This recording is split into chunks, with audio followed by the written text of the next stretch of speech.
कालभैरवनाथांच्या मंदिरामध्ये गेल्यानंतर बघा तिकडे दर्शन झालं होतं त्यांचं आणि ते निघाले होते नर्मदा जी नदी आहे ना, नर्मदेच्या तिकडून जाण्यासाठी. आणि इकडे आल्यानंतर ना बघा असा बोटनी प्रवास करावा लागतो आणि इकडे नर्मदा नदी आहे. तर नर्मदा नदीतून त्यांना ओंकारेश्वरला जायचं होतं.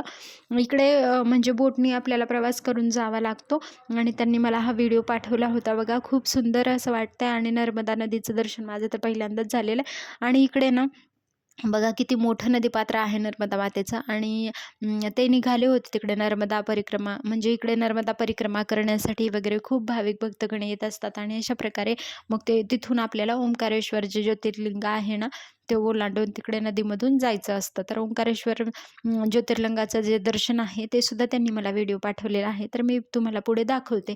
बघा इकडे सुद्धा जाण्यासाठी, कारण आपण उज्जैनला गेल्यानंतर आजूबाजूला जवळपासच आपल्याला 2 ज्योतिर्लिंगाचं दर्शन होतं म्हणजे. आणि बघा त्यांनी अशा प्रकारे नर्मदा मातेचे जे पात्र आहे, नदीपात्र, नर्मदा मातेची पूजा वगैरे जे आपण करतो तशा प्रकारे हे करून मग त्यांनी हे व्हिडिओज पाठवले होते मला. आणि खूप सुंदर वाटते हे व्हिडिओ बघण्यासाठी. आणि तुम्ही जर कधी उज्जैनला गेले असाल तर तिथून जवळच आपल्याला 2 ज्योतिर्लिंग होतात, एक महाकाल आणि महाकालेश्वराचं आणि एक ओंकारेश्वराचं.